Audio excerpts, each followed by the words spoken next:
Del, may dumaan sa labas. Nakita ko sa siwang. Dito dumaan, tapos biglang naglaho.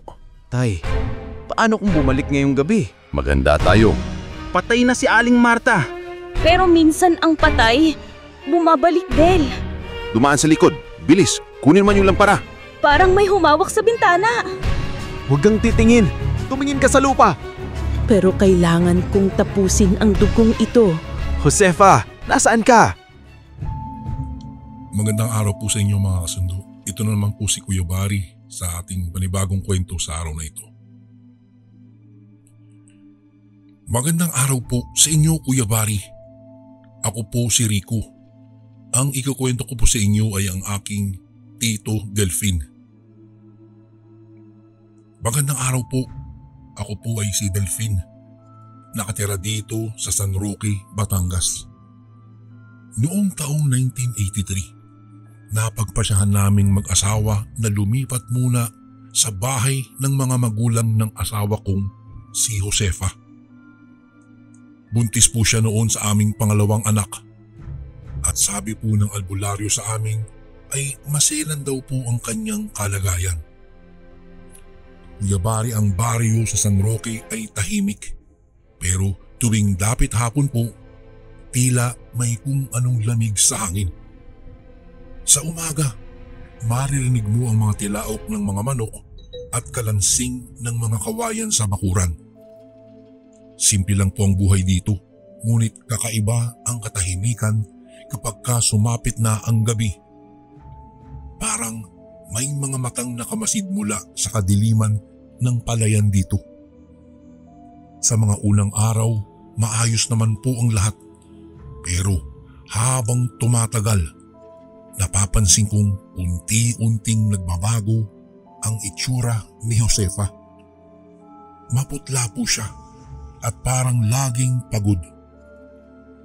Madalas din siyang parang biglang magsusuka kapag ka may naaamoy na hindi maganda. Josefa, bakit parang lagi kang pagod? Maayos naman ang pahinga mo ah. Ewan ko, Del. Pakiramdam ko, may kakaibang bigat sa dibdib ko. Parang may nakadikit na malamig na hangin sa paligid.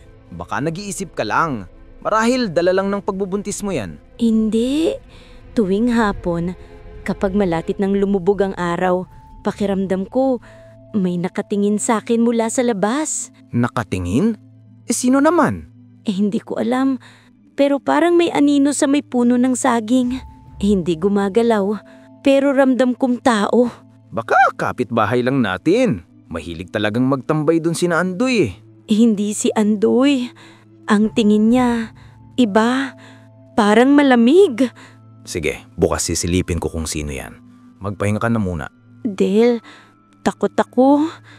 Hindi ako mapalagay tuwing nagdidilim. Kahit sarado na ang bintana, parang may humihinga sa labas. Huwag mong isipin yan. Nasa loob tayo ng bahay. Ligtas tayo rito. Del, hindi ako nakatitiyak. Lumipas ang 3 gabi, ngunit hindi pa rin mapalagay itong si Josefa. Bawat dapit hapon, nagsasara siya ng mga bintana at binabalot ang sarili ng kumot kahit mainit ang hangin. Ako naman, Kuya Bari, sinisikap kong huwag magpakita ng takot.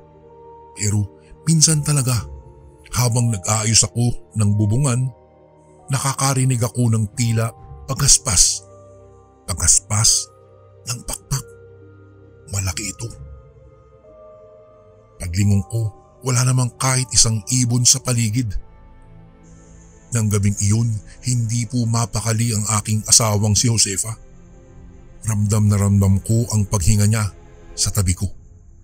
Mabilis, mabigat, parang natatakot. May mga sandaling bigla din siyang tatayo para tumingin naman sa labas. Tapos babalik at yayakap sa akin.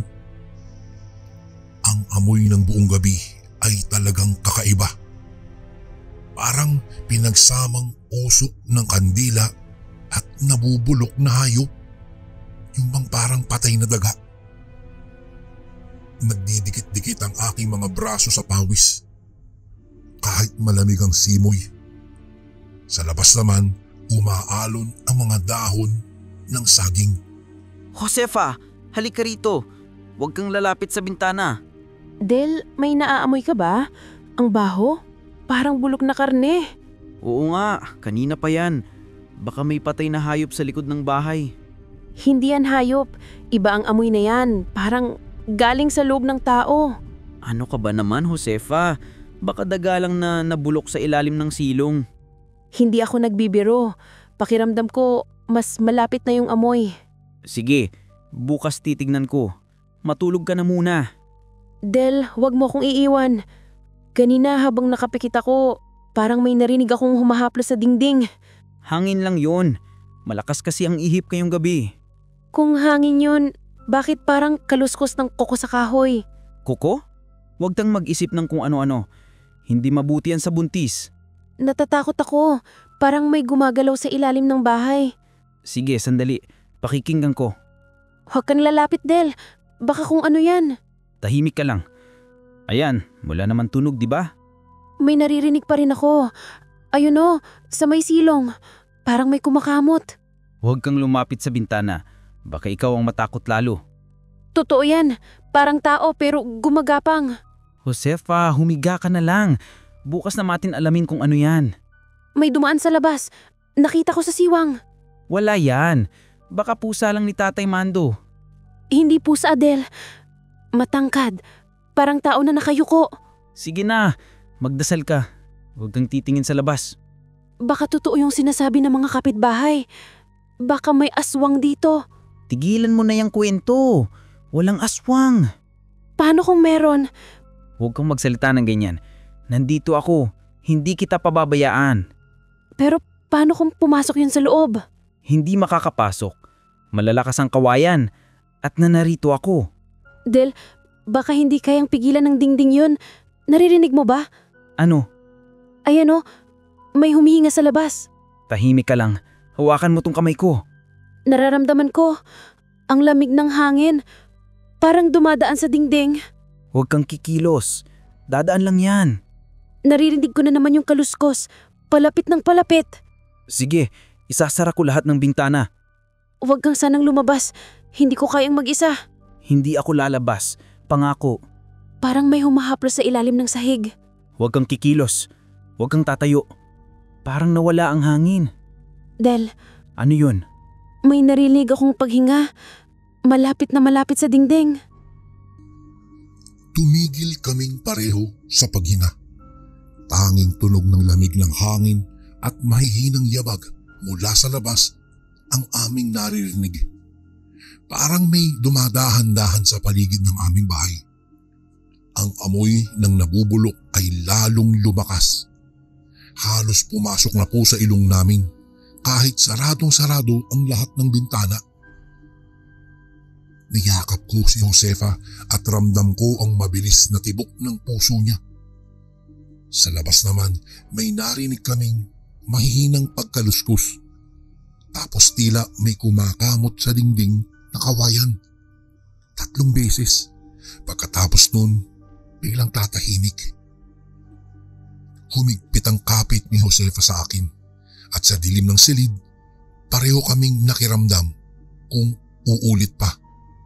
Ngunit ang tanging sagot ng gabi ay ang malamig na hangin na dumampi sa aming mga balat.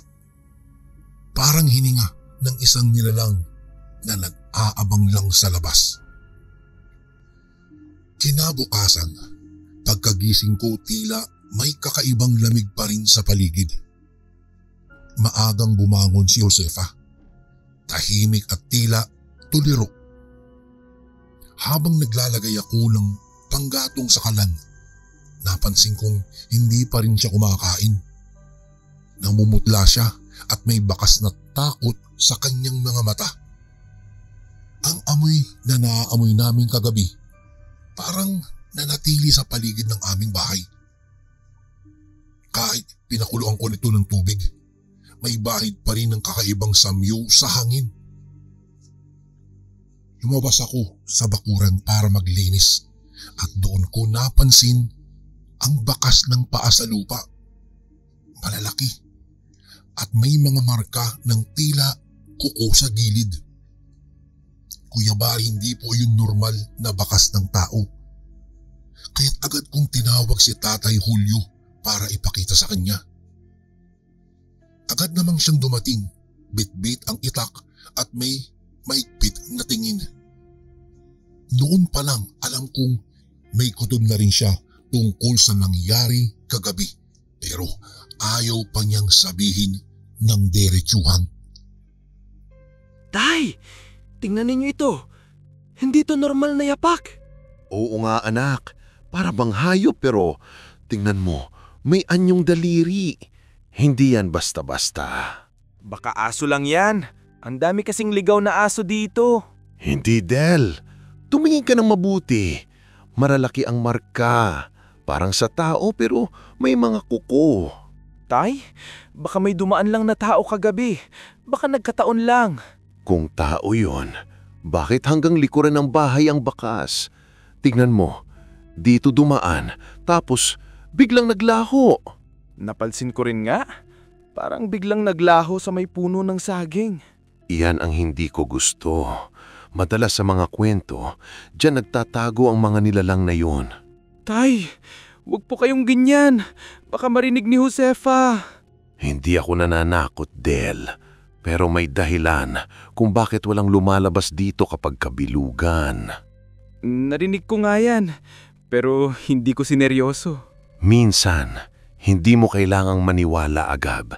Pero kapag naranasan mo, saka mo malalaman na totoo pala. Tay, ano bang dapat nating gawin? Mamayang gabi, maghanda ka ng asin, ikalat mo sa paligid ng bahay, at maghanda rin ng itak. Asin? Pangluto? Hindi lang pangluto, pamatay din ng masamang nilalang. Masakit yan sa balat nila. Sige po, Tay. Pero sana maling hinala lang ito. Del, sa ganitong lugar, bihira ang maling hinala. Lahat ng bulong may pinanggagalingan.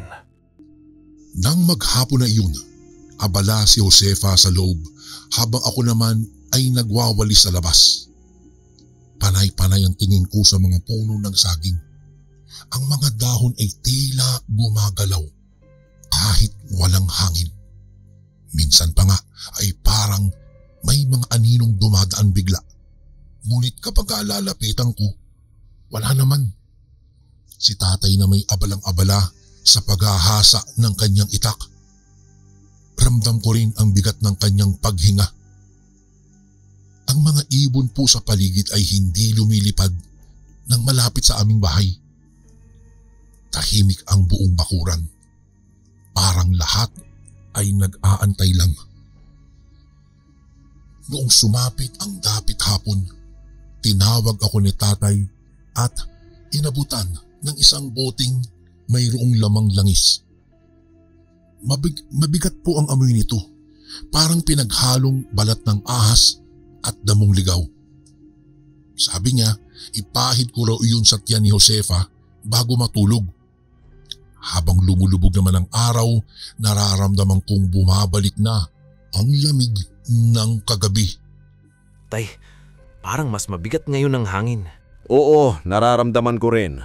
Kapag ganito ang simoy, malapit na naman silang gumalaw. Sila?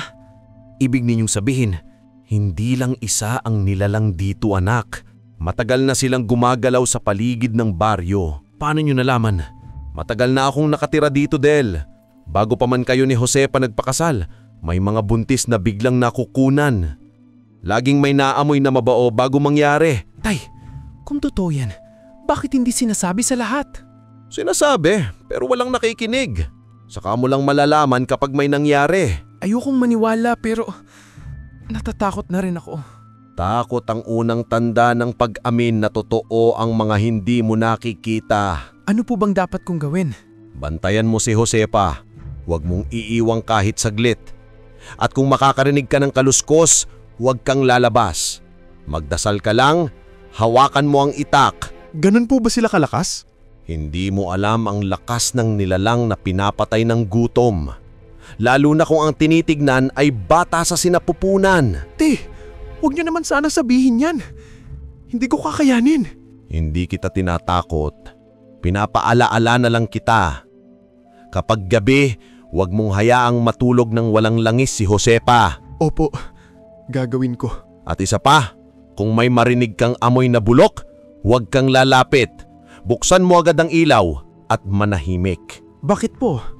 Kasi kapag inamoy mo ng malapitan, ibig sabihin, malapit na siya. Tay, naamoy ko na naman. Saan? Sa may likod ng bahay. Huwag kang lalabas. Dito ka lang. Pero tay, baka hayop lang yan. Kapag hayop, dapat tumatakbo. Pero kung nakatayo lang, hindi yan hayop. Tay, naririnig ko ang yapak. Tahimik ka lang. Huwag mong kalimutan magdasal. Tay, lumalakas ang amoy. Parang bumubukas ang lupa. Del, ilapit mo ang ilawan. Dahan-dahan. Ayan, nakikita ko. Tay, Anong nakikita mo? may anino. Nakatayo sa ilalim ng puno ng saging. Huwag kang lalapit. Bantayan mo lang. Tay, gumagalaw na po. Hawak mo ba ang litak? Opo. Kapag umakyat yan, huwag kang magsisigaw. Hintayin mong ako ang gumalaw. Tay, tumigil na siya. Parang nakapingin sa atin. Magdasal ka, anak. Baka ngayong gabi ay subukin na tayo. Sa gabing iyon, tahimik na tahimik ang paligid.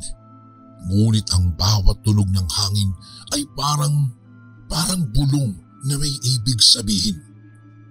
Ang mga aso sa malalayong bahay ay simula nang nag-aalulong. Sabay-sabay. Tapos sabay-sabay ding titigil. Ang amoy ng nabubulok na laman ay biglang pumasok na sa bahay na parang usok. Si Josepa nga ay hindi nakahinga. Nanginginig at mahigpit kong niyakap habang si Tatay Julio ay nakabantay sa may pintuan. Hawak pa rin ang kanyang itak. Sa labas, may mahinang pagkaluskus sa may mga puno doon sa puno ng saging. Dahan-dahan itong lumapit. Tila hinihila ng gutom ang bawat hakbang. Nang marinig ko ang mahihinang pagaspas sa dingding ng kawayan, alam kong hindi na ito imahinasyon. At bago pa ako makasigaw, muling sumigaw ang amoy na iyon. Mas mabaho, mas buhay, at ang mga mata ni Tatay Julio ay nanlaki habang nakatuon sa dilim sa labas. Pagkatapos ng gabing iyon na tila walang katapusan, sabay kaming hindi nakatulog ni Tatay Julio. Si Josefa naman ay tahimik na nakahiga. Mahigpit pa rin ang kapit sa kanyang tiyan. Madilim pa nang magising ako at sa labas may amoy pa rin ng sunog na langis. Para bang nanatili sa hangin ang bakas ng takot. Nang silipin ko naman ang paligid, may mga bakas ng paa na tila tumigil sa may puno ng saging at biglang naglaho. Ang lupa ay tila tinungkab o parang hinukay. May mga bahid ng dugo na tuyo na. Ang mga ibon sa paligid ay hindi lumilipad at pati ang mga aso ng kapitbahay namin ay ayaw lumapit sa bakuran namin. Napatingin ako kay Tatay na nakaupo lamang sa bangko. Hawak pa rin ang kanyang itak. Hindi ito kumikibo, tila may iniisip na mabigat. Noong umupo ako sa tabi niya, huminga siya ng malalim at nagsabing hindi pa daw tapos ang lahat dahil kapag ka sugatan ang nilalang, tiyak na babalik ito. Tay, tignan ninyo tong lupa. Parang may gumapang dito kagabi.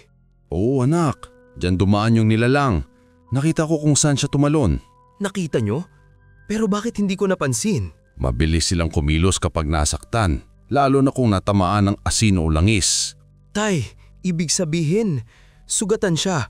Oo, pero huwag kang magpakampante. Kapag sugatan yan, mas galit. Babalikan niya yung pinagmulan ng sakit.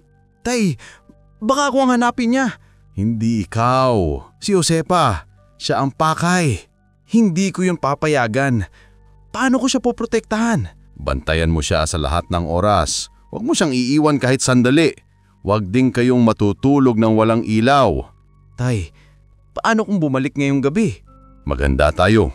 Magpahid ng langis sa bintana, maglagay ng asin sa paligid, at maghasik ng abo sa may pintuan. Hindi sila makakalapit kung may abo. Sige mo, Tay. Pero paano kung hindi sapat yan? Kapag hindi sapat, ipagdasal mo. Dahil sa ganitong laban, panalangin lang ang kayang pumigil sa kanila. Naniniwala na ako, Tay. Kahit dati, pinagtatawanan ko lang. Ganyan talaga, anak. Hanggat hindi mo nararanasan, hindi mo maralaman na totoo ang mga kwento ng matatanda. Maghapon kaming naghanda. Inilibot ni Tatay Julio ang paligid ng bahay. Naglagay ng mga tuyong dahon na mayroong langis at sinindihan ang ilan sa dapit hapon para magkaroon ng amoy na nakakabahala daw sa nilalang. Si Josefa ay halos hindi na lumabas ng aming silid. Ang mga mata niya ay mapupungay at tila may takot na hindi niya sinasabi. Pinilit ko namang ngumiti para sa kanya para hindi siya kabahan. Ngunit sa totoo lang, Kuya Bari, nanginginig na rin ako sa loob. Habang papalubog na ang araw, unti-unti nang nagbabago ang kulay ng langit. Nagiging kulay abo at pula. Ang mga kuliglig ay nagsimula ng humuni. Ang hangin ay parang humahaplos sa balat ng malamig. Sa katahimikan ng dapit hapon, bawat kaluskos ng dahon ay tila may ibig sabihin. Tumabi ako kay Tatay at pareho kaming nakiramdam. Ang mga oras bago ang gabi ay parang paghihintay sa hindi mo alam kung darating ba o hindi. Tay, kanina pa hindi humihinto yung mga aso sa pagtahol. Ibig sabihin, may nararamdaman silang kakaiba. Hindi ba pwedeng may dumaang hayop lang? Hindi. Ang alulong ng aso, iba kapag aswang ang nararamdaman. Malalim, parang umiiyak. Tay, baka naman natatakot lang sila sa amoy ng langis. Kung langis lang, sana tumigil na sila. Pero pakinggan mo, tumataas ang alulong tuwing umiiip ang hangin. Oo na, parang may dumarating. Tandaan mo, kapag biglang tumahimik, yun ang mas nakakatakot. Tay, bakit parang biglang bumigat ang hangin? Ayan na naman, kapag ganitong oras, dito sila lumalapit. Magdasal ka na. Ama namin, sumasalangit ka. Huwag kang titigil. Lakasan mo ang boses mo. Sambahin ang nalan mo. Mas malakas pa. Tay, naririnig niyo yun? May gumagasgas na naman sa dingging. Oo. Diyan ulit, sa likod. Huwag kang lalapit. Tay, baka umakit sa bubong. Hawakan mo yung itak. Ako na ang lalabas. Tay, huwag na po. Baka delikado. Kung hindi natin haharapin, hindi titigil yan. Sige po. Pero ako ang magbubukas ng ilaw. Dahan-dahan lang. Huwag kang gagawa ng ingay. Tay, ayun sa may puno ng saging. May nilalang na naman. Hindi gumagalaw, di ba? Hindi. Pero parang nakatingin. Kapag nakatingin, ibig sabihin, kilala na tayo. Tay, bumubulong ba yan? Hindi yan bulong. Yan ang tunog ng hininga niya.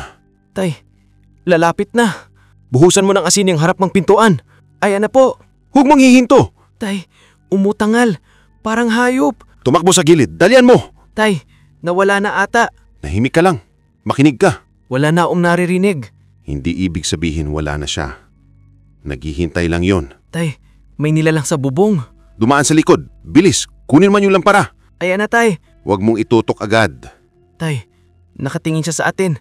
Saan? Sa bubong. Pula ang mata niya. Delphin, huwag kang kikilos.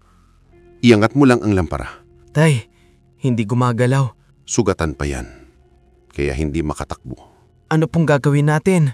Kapag bumaba, saka natin siyang harapin. Tay, baka pumasok. Isaran mong lahat ng bintana, dali. Tapos na po. Ngayon, magdasal ka ulit. Huwag kang titingin sa liwanag. Tay, biglang tumigil yung mga aso. Ayan nga, sinasabi ko. Kapag tumigil, nandun na siya. Tay, parang may humahaplo sa pinto. Huwag kang gagalaw. Hawakan mo yung itak. Tay, umiinit yung hangin. Parang umiinit sa loob. Magdasal ka lang, anak. Ama namin, sumasalangit ka. Lakasan mo pa. Tay, tumigil na. Huwag kang magsalita. Makinig ka lang. Wala na yung kaluskus. Hindi ibig sabihin wala na siya. Naghihintay lang yun. Noong gabing iyon, wala po ni isa sa amin ang nakatulog, Kuya Bari. Sa labas, ang hangin ay tila may kasamang mga bulong. Ang mga ilaw ay kumikislap at ang paligid ay amoy nabubulok na laman. Noong pumatak ang 2:00 ng madaling araw, muling umalon ang mga dahon ng saging. May maririnig na mahihinang pagyabag sa labas. Parang may gumagapang. Pinilit kong tumingin, ngunit pinigilan ako ni Tatay Julio. Sabi niya, kapag nakita ko raw ang anyo ng nilalang na iyon, hindi na ito titigil hanggat hindi ako nadadala. Kaya ipinikit ko na lamang ang mga mata ko. Ngunit Kuya Bari, kahit nakapikit po ako, ramdam na ramdam ko ang presensya nito sa labas ng aming bahay. Ang paghinga, ang malamig na hangin at ang amoy ng dugo. Hanggang sa tuluyan ng huminto ang hangin at naiwan kaming tahimik, gising at nanginginig. Pagkatapos po ng gabing iyon na halos hindi namin tinigilan ang pagdarasal, maghapon kaming tahimik ni Josefa. Si Tatay Julio naman ay umuwi muna sa kabilang baryo para kukuha daw ng mga gamit na pananggalang. Naiwan kaming dalawa sa bahay at buong araw ay halos walang salita na lumabas sa aming mga bibig. Si Josefa ay tahimik lamang. Nakatingin lamang sa bintana habang hinihimas ang kanyang tiyan. Ang mga ibon sa paligid ay bihira ko nang marinig. Ang amoy ng lupa ay talagang kakaiba. Parang may halong dugo at usok ng langis. Habang papalapit ang hapon, naramdaman kong bumibigat na naman ang hangin. Ang mga dahon ng saging sa likod ay nagsimula ng gumalaw kahit walang ihip ng hangin. Sa dibdib ko, may kabog na hindi ko maipaliwanag. Alam kong darating ulit ang nilalang o ang aswang na ito. Pero sa gabing ito, kakaiba ang kutob ko. Parang may mas malalim na dahilan kung bakit kami ang pinili nitong gambalain. Ayos ka lang ba? Oo, Del. Pero hindi ako mapakali. Parang may nakatingin sa atin. Kanina pa kitang pinagmamasdan. Gusto mo bang humiga muna? Hindi ko alam. Mas natatakot ako kapag nakahiga. Parang may bumubulong sa tenga ko. Bulong? Anong sinasabi? Hindi ko maintindihan. Parang tinig ng babae. Minsan malakas, minsan pabulong lang. Josepa, baka pagod ka lang. Delphine, iba to. Parang may laman yung boses. Hindi ko siya kilala, pero pamilyar. Pamilyar? Oo, parang tinig ni Aling Marta. Si Aling Marta?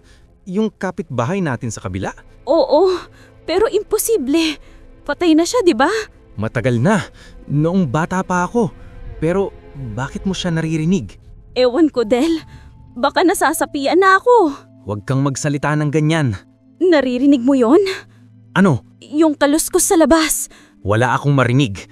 Ayan oh, sa may puno ng saging. Tahimik ka lang. Huwag kang kikilos. Del, parang lalong lumalapit. Hawakan mo tong rosaryo. Huwag mong bibitawan. Baka bumalik na naman yung nilalang. Kung babalik man, handa ako ngayon. Huwag kang lalabas. Hindi ako lalayo, pero hindi ko hahayaang pumasok siya dito. Delphine, Nagbabago ang amoy ng hangin. Oo, naririnig ko na rin yung mga aso. Parang galit. Parang mas malakas ngayon. Parang may hinihila sa lupa. Josefa, pumasok ka sa loob. Isara mo ang pintuan. Huwag mo akong iiwan. Sandali lang. Kailangan kong silipin kung saan siya dadaan. Huwag na please. Tahimik ka lang. Kakailanganin kong makita kung saan siya dadaan. May naririnig akong mga tunog. Oo, sa likod ng bahay. Parang mabigat. Del, parang hinahaplos yung dingding. Huwag kang tatayo. Huwag kang lalapit. Naku, baka pumasok. Hawakan mo pa ba yung rosaryo? Oo, pero nanghinginig ako. Lakasan mo ang loob mo. Hindi tayo pwedeng sumuko. Bakit parang kilala mo yung tunog? Parang pamilyar sa'yo. Parang hindi ka natakot. Hindi ko alam. Pero may kung anong kakaiba sa bawat hakbang niya. Baka, Huwag mong ituloy. baka may kakilala ka sa nilalang na yon. Hindi yan tao, Josefa. Pero may paraan silang mag-anyong tao, di ba? Oo, pero hindi ko matanggap kung totoo yung naiisip mo. Del, baka si Aling Marta. Imposible yan. Pero naaalala mo noon, tuwing kabilugan, laging nawawala siya. Josefa, tigilan mo na yan. Patay na si Aling Marta. Pero minsan ang patay, bumabalik, Del. Huwag kang magsalita ng ganyan. Delphine, parang biglang tumigil ang hangin. Oo, ibig sabihin, nandito na siya. Parang may humawak sa bintana. Huwag kang lalapit. Nakikita ko yung kuko. San? Sa gilid ng bintana. Malalaki. Hawakan mo yung lampara. Del, may anino. Nasan? Sa may pintuan. Dahan-dahan kang umatras. Nakatingin siya sa atin. Anong itsura? Parang tao, pero ang mata, pula. Josefa, huwag kang kikilos. Parang nakangiti siya. Ano? Delphine, kamukha mo. Kamukha mo. Delphine, tignan mo yung mata niya. Pareho sa'yo. Tamakbo ka sa loob. Bilis! Bakit ganito? Hindi ako makagalaw. Delphine, lumalapit siya. Isara mo ang tinto. Ang kamay niya, humahaplos sa tiyan ko. Josefa, umatras ka. Parang kilala ko na siya. Si Aling Marta nga, Del. Pero bakit kamukha mo siya? Sa gabing iyon, biglang sumigaw si Josefa ng napakalakas. At sa labas, may halakhak na parang dalawang tinig. Parang kombinasyon ng babae at lalaki. Magkasabay. Nang tumigil ang lahat, natagpuan ko ang lampara sa sahig. Basag at ang amoy ng dugo ay sumingaw sa loob ng aming bahay. Sa dingding naman, may bakas ng kamay. Isang malaki at isang maliit. Magkadikit, magkasabay ang direksyon papalabas ng bahay. Doon ko naramdaman, Kuya Bari, na baka hindi lang isang nilalang ang dumadalaw sa amin. Baka may dugo sa amin na hindi ko pa nauunawaan. Josefa. Josefa ang sigaw ko habang hinahaplos ko ang dingding na may bakas ng kamay. Basa pa ito, mainit-init, parang bagong dumampi lang. Lumabas ako sa may likod bahay. Dala-dala ang lampara, ngunit ang apoy ay nanginginig sa hangin. Ang mga dahon ng saging ay nagsimula na muling gumalaw. Parang may humahaplos sa bawat isa. Josefa! Muli kong sigaw. Ngunit walang sagot. Tanging ihip lamang ng hangin at alulong ng mga aso ang sumagot sa akin. Ang lupa sa may gilid ng bahay ay mayroong marka ng paa. Isa lang at parang papunta sa may bukid. Nang sinundan ko, tila lumalalim ang bawat yapak at habang papalayo ako, mas lalong bumabaho ang amoy. Para akong hinihila ng hangin sa direksyon na hindi ko maintindihan. Hanggang sa makarating ako sa may sagingan kung saan ako natigilan. Dahil sa liwanag ng lampara, may nakita akong piraso ng damit ni Josefa, hawak ng isang kamay na mabalahibo, bago biglang nawala ito sa dilim. Josefa, nasan ka? Delphine, Josefa, ikaw ba yan? huwag ka nang lumapit. Saan ka? Naririnig ko ang boses mo. Delphine, pabalikin mo ako. Anong ibig mong sabihin? Ayaw niya akong paalisin. Sino? Sino yan? Si Aling Marta. Josefa, nasaan ka? Nandito lang ako, sa likod ng mga saging. Delphine, tulungan mo ako. Ang lamig. Inahawakan niya ako. Huwag kang kimilos. Hahabulin ko siya. Huwag. Delphine, huwag. Huwag kang lalapit. Naririnig mo ba o? Sagutin mo ako. Parang ikaw din siya. Anong ibig mong sabihin? Yung mukha mo, parang hawig niya. Pati boses mo. Josefa, hindi yan totoo. May sinasabi siya. Sino ba talaga siya? Delphine, takot ako. Huwag kang matakot. Nandito ako. Heto. Nakikita ko siya. Sa likod mo. Josefa, tumakbo ka. Hindi ko kaya. Tumingin ka sa akin. Delphine, pareho kayo ng mata. Umaakyat siya sa puno.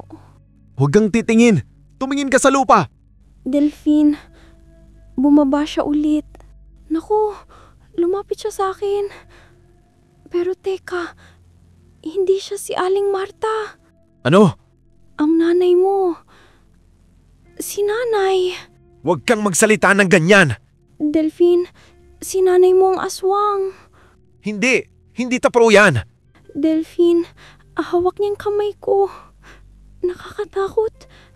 Nakatingin siya sa'yo. At gusto kanyang sundaan. Delphine, nakangiti siya. Josefa!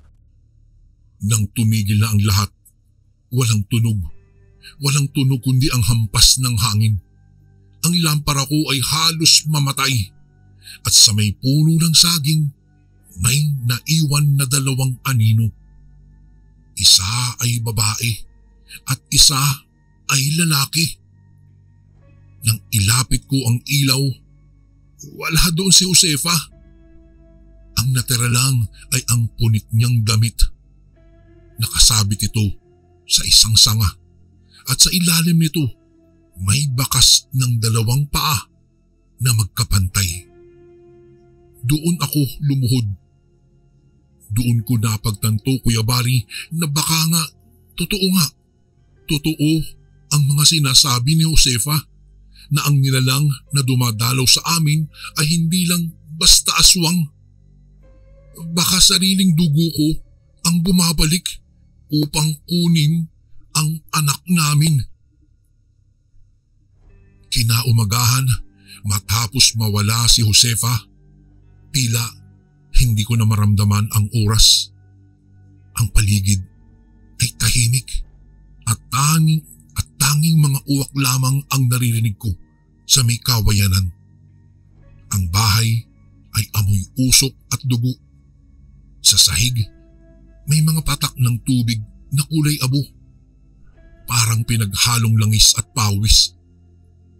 Sa labas naman, nakita ko ang mga bakas ng paa. Hindi lamang kay Josefa, kundi mas malalaki, mabigat at parang nakalubog sa lupa. Ang bawat hakbang ay papunta sa may gubat sa likod ng baryo. Habang nakatayo ako roon, naramdaman kong parang may nanonood sa akin. Ang balat ko'y kinilabutan at ang hangin ay parang biglang huminto. Wala akong naririnig pero alam kong may humihinga sa paligid. Ilang saglit pa, may boses na biglang tumawag sa malayo. Si tatay pala, si Tatay Julio. Paglingon ko, dala-dala niya ang kanyang itak at may mga dahon ng saging na nakatali sa kanyang baywang. Tay, wala si Josefa. Narinig ko na anak. Nakita ko ang bakas sa daan. Tay, dinala siya ng nilalang. Dito mismo, kagabi. Tahimik ka lang. Huwag mong iparinig sa hangin ang pangalan niya. Bakit po? Kapag binanggit mo ang pangalan ng kinukuha nila, lalo silang bumabalik. Tatay, kailangan ko siyang hanapin. Hahanapin natin, pero hindi ngayon. Araw muna. Mahina sila sa sikat ng araw. Hindi ko na po kaya, Tay. Parang mababaliw na ako. Delphine, kalma lang. Alam kong mabigat, pero kailangan mong makinig sa akin. Ano po bang gagawin natin? Pupunta tayo sa may liblib na bahagi ng sapa. Doon ko nakita noon ang pinagtataguan ng mga katulad niya. Tay, kilala niyo ba talaga yung aswang na yun? Hindi lang basta kilala. Noon, bago ka pa ipinanganak, may babae rito sa baryo, si Marta. Mabait, tahimik, pero isang gabi, nakita siyang kumakain ng kambing ng kapitbahay. Si Aling Marta nga. Oo, pero bago siya mawala, may sinabi siya na hindi pa kapos ang dugo sa pamilya ninyo. Anong ibig niyong sabihin? Delphine, makinig kang mabuti. Ang nanay mo, si Nena, kaibigan ni Marta.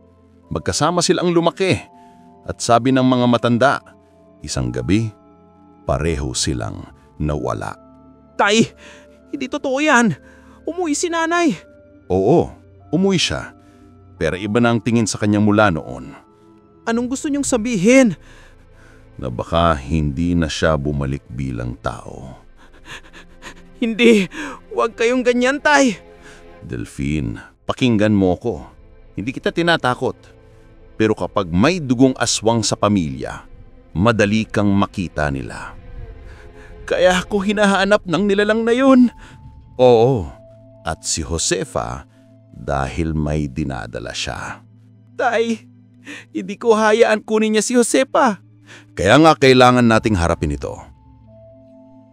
Pagdating namin sa sapa, amoy bulok na laman ang hangin. Ang tubig ay kulay itim at sa gilid ng mga bato, may mga piraso ng damit na pamilyar. Hinawakan ko iyon, ang laylayan ng bestida ni Josefa. May dugo pa sa laylayan. Tumingala ako at ang mga sanga ng puno ay parang mga kamay na nakayuko sa amin. Tahimik ang paligid pero may mahinang ubong mula sa ilalim ng lupa. Para bang may naglalakad sa ilalim mismo ng lupa. Napatingin si Tatay Julio sa akin at nakita ko sa kanyang mga mata ang takot na matagal niyang itinatago. Naramdaman kong nanginginig ang lupa at sa hindi kalayuan may narinig kaming huni ng isang babae. Mahaba, malungkot at parang galing sa tiyan. Tay, narinig niyo yun? Oo, hindi yang tao. Tay, parang boses ni Josefa. Hindi mo siya dapat sundan. Pero Tay, tinatawag niya ako. Hindi siya yan, Delphine. Ginagaya lang ang tinig niya. Pero Tay, anong gagawin ko? Hindi mo ba naamoy? Amoy bulok. Napakabaho. Ayan, yan ang tanda. Hindi siya si Josefa. Tay, anong gagawin natin? Kunin mo tong bote ng langis. Kapag lumapit yan, buhusan mo agad. Parang gumagalaw yung mga dahon sa harap natin. Oo, dyan siya dadaan. Parang naririnig ko na ulit yung huni.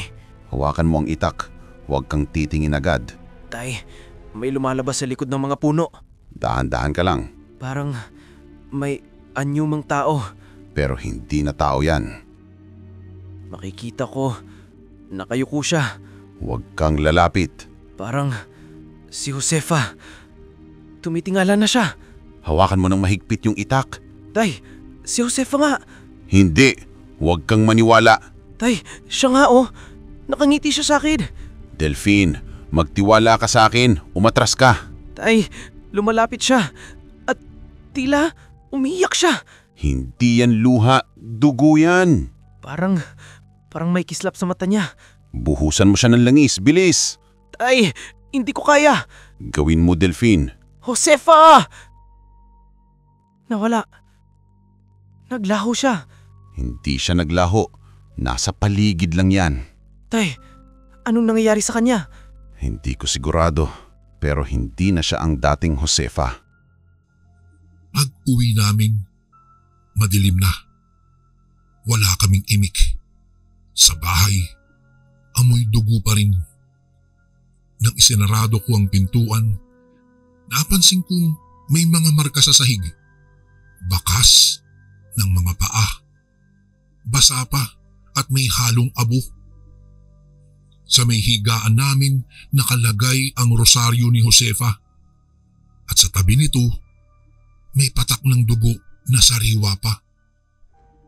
Doon ko na naintindihan, Kuya Bari, na hindi na si Josefa ang nilalang na nakita ko sa sapa. Ngunit kung ganun, saan napunta ang asawa ko? Ilang gabi na ang lumipas mula nang huli kong makita si Josefa sa may sapa. Simula po noon, hindi na ako natutulog ng mahimbing. Ang bawat hampas ng hangin sa dingding ng bahay ay parang boses na tinatawag ako. Ang mga aso sa paligid ay tahimik na. Pero minsan ay may maririnig akong biglang silang iiyak ng walang dahilan. Ang mga bituin sa langit ay parang nanlabo at ang buwan ay kulay abo. Sa bawat gabi, may amoy ng langis na sumisingaw sa sahig. Sinubukan kong kalimutan, pero tuwing pipikit ako, nakikita ko ang mukha ni Josefa. Nakangiti siya, pero ang mga mata ay parang humihingi ng tulong. Kagabi, habang nagdarasal po ako, may kumakaluskos sa may pintuan. Akala ko hangin lang, pero nang tumingin ako, may aninong nakatayo sa labas. At sa sandaling iyon, narinig ko ang boses na matagal ko nang hinihintay at kinatatakutan. Josefa? Oo, Delphine. Ako to. Hindi maaari. Wala ka na. Hindi ako nawala, Del. Bumalik lang ako. Bumalik ka? Paano? Hindi mo ako pinakinggan noon. Sinabi ko na sa'yo, hindi nila ako pakakawalan. Sino sila? Yung mga nasa ilalim ng lupa, yung mga ginagalang ng mga matatanda noon. Sila ang nagbabantay sa dugo mo. Josefa, anong sinasabi mo? Delphine, alam mo na ito. Naramdaman mo na. Kaya mo akong naririnig kahit wala ako. Hindi, Josefa. Hindi ako katulad nila. Tignan mo ang mga kamay mo. Bakit? May dugo, di ba? Hindi mo na napansin. Tuwing gabi, lumalabas ka at bumabalik ka lang bago sumikat ang araw. Hindi totoo yan. Hindi ko magagawa yun. Makinig ka. Matagal nang nagsimula to. Bago pa tayo nagsama, bago ka pa ipinanganak. Josefa, huwag mong sabihin. Oo, Delphine. Tama ka. Ang dugo ng nanay mo, nasa'yo.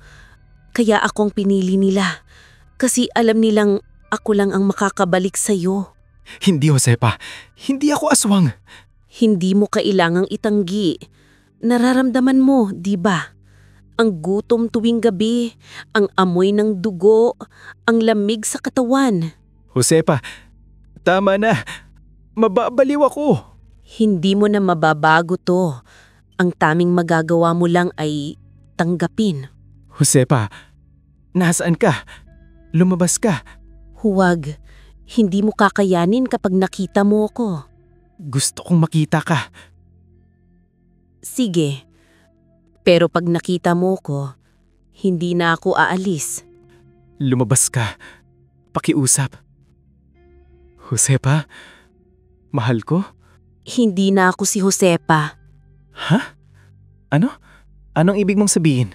Delphine, may dala ko para sa'yo. Ano yan? Buhay. Pero hindi mo gugustuhin. Josepa, huwag. Delphine, hawakan mo to. Ano yan? Ang anak natin. Hindi maaari. Hindi. Tignan mo siya. Buhay siya, Delphine. Pero malamig. Josepa, anong ginawa mo sa kanya? Wala akong nagawa. Kinukuha nila siya. Ayokong kunin nila siya. Kasi ikaw ang dahilan. Ang dugo mo ang dahilan. Josepa, di ko maintindihan. Tatapusin ko na to. Kapag isinilang ko siya sa ilalim ng buwan, matatapos ang sumpa. Josefa, huwag mo tong gawin. Huwag mo akong pigilan. Wala ka nang magagawa. Tignan mo siya. Pareho kayo ng mga mata. Josefa. Delphine, mahal na mahal kita. Pero kailangan kong tapusin ang dugong ito. Paalam, Delphine. Huwag. Pagkatapos kuyabari ng gabing iyon, wala na akong maalala. Nagising ako kinaumagahan sa tabi ng sapa. Basang-basa at may mga marka ng kamay sa dibdib ko. Maliliit, parang sa sanggol. Sa aming bahay, wala na po si Josefa, pero may duyan sa may kusina. Marahang gumagalaw kahit walang hangin. At sa loob nito, may lumang rosaryo na babalot ng tuyong dugo. Mula noon, hindi ko na muling binuksan ang mga bintana tuwing gabi. Ngunit sa bawat dapit hapon, naririnig ko pa rin ang tinig ni Josefa. Mahina, parang bulong. Delphine, nasa dugo mo pa rin ako. Hanggang dito na lang po ang kwento ko, Kuya Bari. Ang kwento ng aking tiyuhin na si Tito Delphine. Maraming salamat po, Kuya Bari, at sana'y mabasa niyo rin po ito sa inyong channel. Lubos na gumagalang, Rico.